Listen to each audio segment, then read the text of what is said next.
Friends, मैं सुमन कौशिक स्वागत करती हूँ आपका मैजिकल स्टडीज पर। हम कॉन्फ्लिक्ट की बात कर चुके हैं। दो तरह के जो कॉन्फ्लिक्ट होते हैं, emotional conflict and social conflict. उन दोनों के जो मेजर्स हैं, measures to resolve the conflicts means संघर्ष के समाधान के उपाय कौन से हो सकते हैं, उनके बारे में हम बात कर चुके हैं।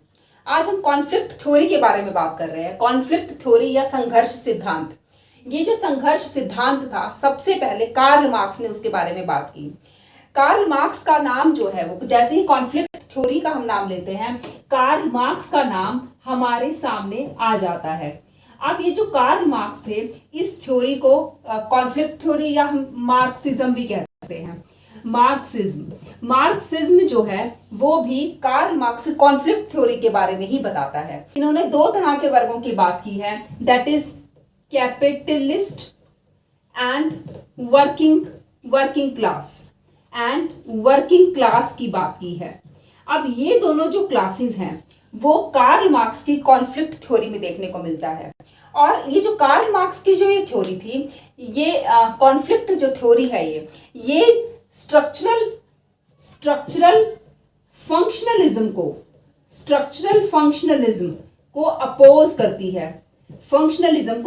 करती है। मीन्स कि जो प्रकार्यवाद है, प्रकार्यवाद जो है उसको ये अपोज करती है। जो स्ट्रक्चरल फंक्शनलिज्म की भी हम बात पहले ही कर चुके हैं कि दुर्खिम ने स्ट्रक्चरल फंक्शनलिज्म की बात की थी। और दुर्खिम का प्रकार्यवाद कहता है कि हमारी जो सोसाइटी है वो बहुत सारे काम करती है। अब ये काम जो है वो कैसे हो सकते हैं, जैसे एजुकेशन प्रोवाइड करना, लेबर का डिवीजन करना मीन्स काम का विभाजन करती है। एक अपनी वैल्यूज, आइडियाज डिसाइड करती है और साथ साथ पैटर्न ऑफ बिहेवियर के बारे में बताती है। पैटर्न ऑफ बिहेवियर कि अगर इस तरह का बिहेवियर इस सोसाइटी में फॉलो किया जाता है तो ही वो उस सोसाइटी का मेंबर रह सकता है या उस सोसाइटी में उसको फॉलो किया जाएगा। मीन्स एक सोसाइटी जो है वो डिफरेंट टाइप्स के काम करती है। तो ये बात स्ट्रक्चरल फंक्शनलिज्म में बताई थी, दुर्खिम के प्रकार्यवाद में बताई गई है। बट ये जो कॉन्फ्लिक्ट थ्योरी है वो स्ट्रक्चरल फंक्शनलिज्म को अपोज कैसे करती है। अब इसने कहा कि कार्ल मार्क्स ने कहा कि ये जो फंक्शन है ना, जो ये फंक्शंस हैं, वही इसके कॉन्फ्लिक्ट का कारण है। कि ये जो है वो लेबर डिवीजन कर दिया कि जिसके पास जो काम है या जिसके पास कैपिटल है वही डोमिनेंट रहेगा, वही जो है सत्ता में रहेगा, वही पावर शो करेगा। और ये जो पावर या जो कैपिटल है वो जो है क्लास को दो हिस्सों में बांट देती है, that is capitalist and working class. तो इस तरह से जो ये कॉन्फ्लिक्ट थ्योरी है वो स्ट्रक्चरल फंक्शनलिज्म को अपोज कर रही है। वो कहता है कि काम करती है, पर कार्ल मार्क्स की जो कॉन्फ्लिक्ट थ्योरी है वो कहती है कि ये काम नहीं करती, बल्कि ये तो एक समाज को दो हिस्सों में बांट रही है कि जिसके पास पैसा है, कैपिटलिस्ट समाज, और एक वर्किंग क्लास समाज। ये जो होता है शोषित हो रहा है और ये इसका शोषण कर रहा है। इस तरह से दो समाज जो बन गए हैं, उस तरह के कॉन्फ्लिक्ट जो है वो हमारे समाज में पैदा हो गए हैं। अब हम ये देखेंगे कि इस कॉन्फ्लिक्ट का जो है और क्या क्या कारण हो सकते हैं। एक तो हमारे पास सबसे जो बिग रीजन हमारे पास निकल के आया वो हो गया कि मनी या हम कह सकते हैं मेटेरियलिस्टिक चीजें जो हैं। तो फर्स्ट रीजन जो है, अभी हम रीजंस की डिस्कशन कर रहे हैं कि क्या क्या ऐसे कारण हो सकते हैं जो कि कॉन्फ्लिक्ट थ्योरी के कारण बने हैं, या कॉन्फ्लिक्ट का कारण क्या क्या हो सकता है, समाज में सोशल कॉन्फ्लिक्ट क्यों पैदा होता है। फर्स्ट आपका हो गया पावर, कि जिसके पास पावर है, बल है या शक्ति है, बल और शक्ति जो है वो पहला कारण बनती है कॉन्फ्लिक्ट का, सोशल कॉन्फ्लिक्ट का। सेकंड जो है वो scarcity of, I think spelling is mistake, scarcity of materialistic things, जो हमारे जीवन जीने की जो चीजें हैं उनकी जो है वो लिमिटेड सोर्सेज हैं। स्कारसिटी या कह सकते हैं limited sources of materialistic thing, limited sources जो हैं ऑफ मेटेरियलिस्टिक थिंग्स, तो ये जो चीजें हैं ये जो है वो कॉन्फ्लिक्ट का कारण बन रही हैं। And third reason is aggressive nature. Aggressive human nature जो है वो भी कॉन्फ्लिक्ट का कारण बनता है। अगर एक पर्सन किसी दूसरे पर्सन को डांट देता है, उसका किसी बात के लिए अपमान कर देता है, तो दूसरा जो पर्सन है वो भी मौका ढूंढेगा कि किस तरह से उसका अपमान किया जाए, कैसे उसको नीचा दिखाया जाए। तो ये जो ह्यूमन का गुस्सा करने का जो स्वाभाविक नेचर है या एग्रेसिव ह्यूमन नेचर जो है वो भी एक कॉन्फ्लिक्ट का कारण है। तो अब रीजंस के बाद हम ये बात करते हैं कि ये जो कॉन्फ्लिक्ट हैं वो कितने तरह के हो सकते हैं। टाइप्स ऑफ कॉन्फ्लिक्ट क्या क्या हैं? टाइप्स ऑफ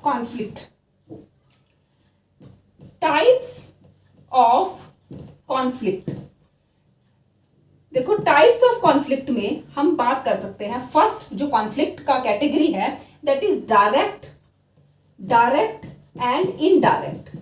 इस तरह का कॉन्फ्लिक्ट जो है वो सोशल कॉन्फ्लिक्ट में देखा जाता है या सोसाइटी में डायरेक्ट कॉन्फ्लिक्ट या इनडायरेक्ट कॉन्फ्लिक्ट देखा जा सकता है। डायरेक्ट मीन्स जब उसको डायरेक्ट जो है शोषित किया जा रहा है, डायरेक्ट अपमान किया जा रहा है, तो इस तरह का जो कॉन्फ्लिक्ट है वो डायरेक्ट कॉन्फ्लिक्ट है। अगर उसको मानसिक तौर पे उसको परेशान किया जा रहा है, शोषण किया जा रहा है, तो वो जो हो गया वो इनडायरेक्ट कॉन्फ्लिक्ट में आ जाएगा। दूसरा जो है पार्शियल एंड होल कॉन्फ्लिक्ट। अब ये जो पार्शियल कॉन्फ्लिक्ट मीन्स आंशिक जो कॉन्फ्लिक्ट होगा उसमें क्या होगा कि जब पूर्ण सहमति ना होकर थोड़ी थोड़ी बातों पर मनमुटाव है, मीन्स जब थोड़ा सा मनमुटाव है किसी एक आधे पॉइंट पे या एक आधी चीज पे, एक आधी बात पे जब मनमुटाव हो जाता है, ऐसे कॉन्फ्लिक्ट को पार्शियल कॉन्फ्लिक्ट कहा जा सकता है। और जब पूर्ण असहमति जब हो जाती है तब उसे हम होल कॉन्फ्लिक्ट भी कह सकते हैं कि किसी भी बात पे रजामंदी नहीं हो रही है, तो इसमें जो है वो होल कॉन्फ्लिक्ट है कि किसी भी बात को माना नहीं जा रहा है, तो पूरा का पूरा नकारा जा रहा है उस बात को। तो इस तरह का जो कॉन्फ्लिक्ट होगा that is known as partial and whole conflict. And the third is the interior and exterior conflict. Interior और एक्सटीरियर कॉन्फ्लिक्ट। इंटीरियर मीन्स जब एक ग्रुप के अंदर भी इंट्रा ग्रुप कॉन्फ्लिक्ट को हम इंटीरियर कॉन्फ्लिक्ट कह सकते हैं। एक्सटीरियर मीन्स जब ग्रुप के बाहर कोई कॉन्फ्लिक्ट है, मीन्स जब दो ग्रुप्स के बीच में है, मीन्स ग्रुप के अंदर कोई कॉन्फ्लिक्ट नहीं है, जब ग्रुप के अंदर ही असहमति हो गई है तो that is known as interior conflict. ये अंदर की ही सहमति, जैसे कैपिटलिस्ट आपस में ही अगर लड़ पड़े या कॉन्फ्लिक्ट हो जाए किसी बात पे तो वो हो जाएगा इंटीरियर। अगर दो एक्स्ट्रा क्लासेस में तो एक्सटीरियर में इस कैटेगरी में कोई कॉन्फ्लिक्ट नहीं है, आपस इसके बाहर कॉन्फ्लिक्ट है, it means it is known as exterior conflict. अब फोर्थ इज द रियल और unreal conflict. Real and unreal conflict. Unreal conflict और रियल मीन्स वास्तविक कॉन्फ्लिक्ट, मीन्स जो सच्ची में कई बार क्या होता है कि बिना कारणवश या बिना किसी रीजन के ही कॉन्फ्लिक्ट पैदा हो जाते हैं। तो अगर बिना किसी कारण के कॉन्फ्लिक्ट है दैट इज अकारणवश। जो अकारणवश जो कॉन्फ्लिक्ट हो जाएगा that is known as unreal conflict. अगर किसी कारण से कॉन्फ्लिक्ट है दैट इज नोन एज कारणवश conflict is known as real conflict. ये हमारे चार कैटेगरीज हैं जो हमने बात करी है टाइप्स ऑफ कॉन्फ्लिक्ट्स की।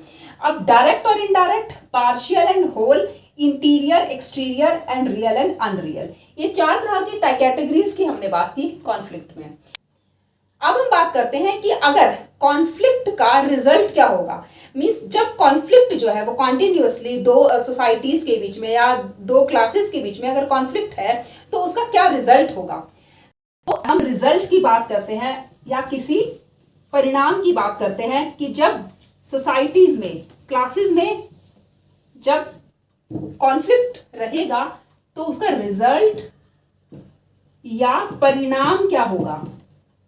परिणाम of conflict, result of conflict क्या होंगे। सबसे पहले तो जो दोनों ग्रुप्स हैं वो डिस्टर्ब रहेंगे। Disturbance in the society, social classes, या हम कह सकते हैं सोशल क्लासेस के बीच में जो है वो डिस्टर्बेंस रहेगी। सेकेंड इज द यूनिटी, पर एक जो सोशल क्लास है या एक जो ग्रुप है उसके अंदर यूनिटी आ जाएगी, उसके अंदर एकता आ जाएगी। यूनिटी या एकता in one type of group, एक तरह के ग्रुप में जो है वो यूनिटी देखी जाएगी। और इस कॉन्फ्लिक्ट से लॉस ऑफ मैन पावर भी बहुत होता है। मीन्स आपस में जब भी झगड़ा होता है तो मैन पावर हमेशा लॉस होता है, मतलब कहीं मान हानि हो सकती है। मैंस जो है जैसे युद्ध में कहते हैं कहीं ना कहीं जो है नुकसान ही होता है। लॉस ऑफ मनी भी होता है, पैसा भी जो है वो खराब होता है। अगर मार पिटाई हो जाती है तो आपस में झगड़े होंगे, चोरी चकारी होंगी, तो ये चीजें जो है वो loss of man power and loss of money का जो कारण बनती हैं। और उसके बाद जब ये सिस्टम बन जाता है कि जो जीतेगा, अब क्या हो गया, दो क्लासेस हमारी बनी हुई है, कैपिटलिस्ट और वर्क क्लासेस। अब जो अगर कोई आंदोलन हुआ है और किसी आंदोलन में जब जीत गया जो, तो उसके बाद एक इन्फीरियर हो जाएगा और एक सुपीरियर, कि ये ठीक था और ये गलत था। तो इस तरह से सुपीरियर और इन्फीरियर में भी जो होती है कैटेगरीज बन जाती हैं। और हम ये कह सकते हैं कि एक टाइप ऑफ सिस्टम डेवलप हो जाता है, a type of system develop in the society. तो सोसाइटी में एक तरह का सिस्टम डेवलप हो जाएगा जो ये बताएगा कि ये चीजें ऐसे ही होनी चाहिए, क्योंकि जो जीत गया, जो युद्ध में भी ऐसा ही होता है कि जो जीत गया वो अपने रूल्स और रेगुलेशंस जो होता है वो चलाने पड़ते हैं, और उसके बाद जो हार जाता है उसके रूल्स रेगुलेशन, उसकी प्रिंसिपल सब नकार दी जाती है। तो यहाँ पे भी लास्ट में यही होगा कि पहले तो डिस्टर्बेंस रहेगा क्लासेस में, फिर यूनिटी जो है वो एक ग्रुप के अंदर तो यूनिटी जाएगी, पर जो दूसरे ग्रुप्स के साथ यूनिटी नहीं होगी। लॉस ऑफ मैन पावर होगी, लॉस ऑफ मनी होगी, इन्फीरियर और सुपीरियर की जो होती है कैटेगरीज बन जाती है कि जो अच्छा है या कौन सा अच्छा है कौन सा बुरा है।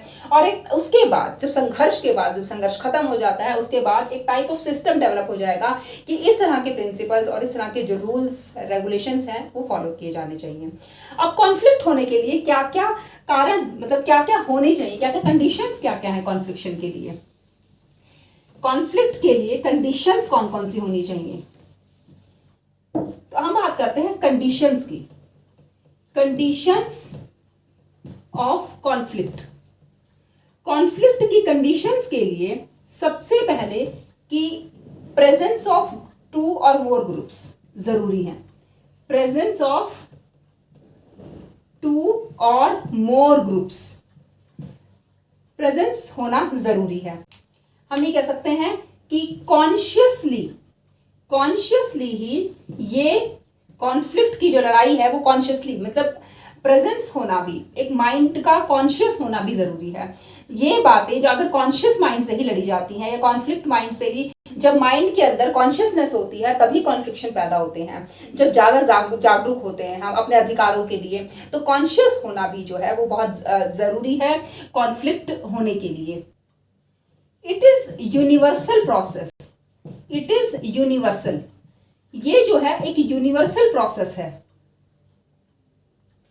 कि ये जो है एक यूनिवर्सल प्रोसेस है। इट मींस ऐसा नहीं है सिर्फ एक ही किसी कंट्री में ये पाई जाएगी। कॉन्फ्लिक्ट सिर्फ ऐसा नहीं है कि किसी एक पर्टिकुलर जगह का कोई कैरेक्टरिस्टिक है, ये जो है वो कहीं पे भी हो सकता है, मतलब इन द कंट्री एंड किसी भी, यूनिवर्सल है मतलब वर्ल्ड में कहीं भी कॉन्फ्लिक्ट हो सकता है। तो it is a universal condition, या सार्वभौमिक इसको हम बोल सकते हैं। सार्वभौमिक है ये। फोर्थ जो है वो है ये इंडिविजुअलिस्टिक है, इंडिविजुअलिस्टिक व्यक्तित्व इंडिविजुअलिस्टिक मीन्स व्यक्ति के ऊपर निर्भर करती है, ये किसी भी व्यक्ति के ऊपर निर्भर करती है। अब व्यक्ति के ऊपर कैसे निर्भर करेगी कि जब एक कॉन्शियस माइंड में जब कोई आइडिया जनरेट होता है कि हमारे साथ तो शोषण हो रहा है या हमारे साथ ये गलत काम हो रहा है, तभी ये जो आइडिया जनरेट होता है वो एक इंडिविजुअल से जनरेट होगा और वो फिर धीरे धीरे पूरी सोसाइटी में, एक ग्रुप में, फिर सोसाइटी में और फिर पूरे जो है वो एक कंट्री में भी फैल सकता है। तो इस तरह से ये हम कह सकते हैं ये इंडिविजुअलिस्टिक कैरेक्टरिस्टिक है। एंड द फिफ्थ इज कि इसमें कोई भी रूल्स और रेगुलेशन जो है वो फॉलो नहीं किए जाते। जब कॉन्फ्लिक्ट होता है आपस में तब कोई भी rules and regulations are not followed. इसमें कॉन्फ्लिक्शन में कोई भी रूल्स और रेगुलेशंस फॉलो एक इंपॉर्टेंट है कि यहाँ पे जब कॉन्फ्लिक्ट होगा तब कोई भी अगर इन्होंने कुछ रूल्स बना दिए तो ये फॉलो नहीं करेंगे और इन्होंने कुछ रूल्स बना दिए तो ये फॉलो नहीं करेंगे। अभी कॉन्फ्लिक्ट है, जब ये कॉन्फ्लिक्ट खत्म हो जाएगा, जब कंसेंसस पे पहुंचा जाएगा, जब सर्व सहमति या आम सहमति पे जब पहुंचा जाएगा, उसके बाद जो है इनमें जो है वो कॉन्फ्लिक्ट खत्म हो जाता है और फिर जो है वो कन्फॉर्मिटी की कंडीशन या समानता की कंडीशन आ जाती है कि और इन्होंने जो कार्ल मार्क्स जो थे उन्होंने कहा था, यही चीज इन्होंने फोकस की है कि क्योंकि कार्ल मार्क्स ने इस थ्योरी में यही बताया है कि जो सोशल ऑर्डर जो मेंटेन किया जाता है वो डोमिनेशन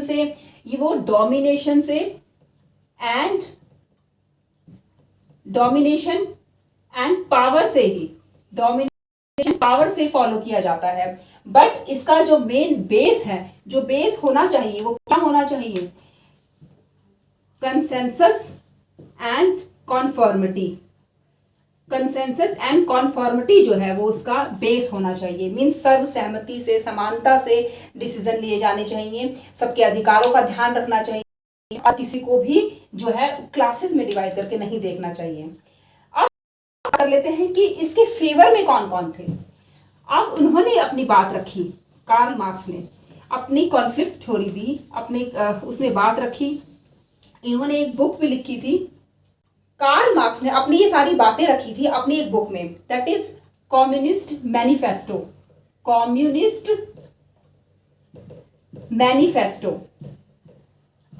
मैनिफेस्टो में ये अपनी सारी बातें जो थी उन्होंने लिखी थी।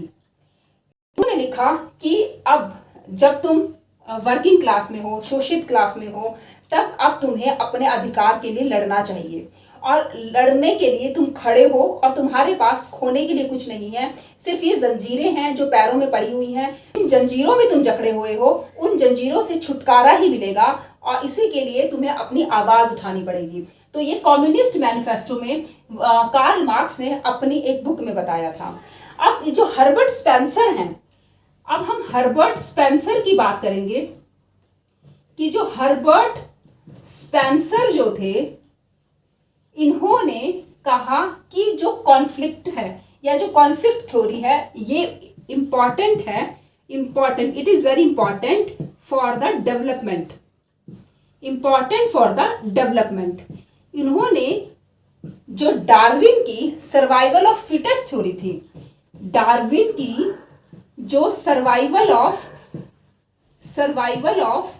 फिटेस्ट थ्योरी जो कहती है कि जो भी सबसे ज्यादा फिट होगा हमारे एनवायरनमेंट में वही डेवलप कर पाएगा, वही जी पाएगा। इसी तरह से उन्होंने कहा कि जो भी हमारे कॉन्फ्लिक्ट होंगे और उसके कॉन्फ्लिक्ट के बाद डेवलपमेंट जनरेट होती है या डेवलपमेंट का उद्भव होता है, तो इसके लिए भी बहुत जरूरी है। तो हर्बर्ट स्पेंसर का भी नाम इसमें आता है। तो आज हमने कॉन्फ्लिक्ट थ्योरी की बात की, उसके रीजंस की बात की, किस तरह के कॉन्फ्लिक्ट जो है वो सोशल समाज में, हमारे सोसाइटी में किस तरह के कॉन्फ्लिक्ट पैदा हो जाते हैं, उसकी कैरेक्टरिस्टिक्स क्या क्या हैं और उस जो कार्ल मार्क्स ने क्या बताया है उसके बारे में और हर्बर्ट स्पेंसर ने उसके बारे में क्या बताया है। तो ये हमारी आज पूरी कॉन्फ्लिक्ट थ्योरी आज हमने डिस्कस की है। अगर आपको मेरी वीडियो यूजफुल लगती है तो आप वीडियो को लाइक, शेयर, सब्सक्राइब कर सकते हैं और कमेंट जो है कमेंट बॉक्स में जरूर लिखते रहिए। धन्यवाद।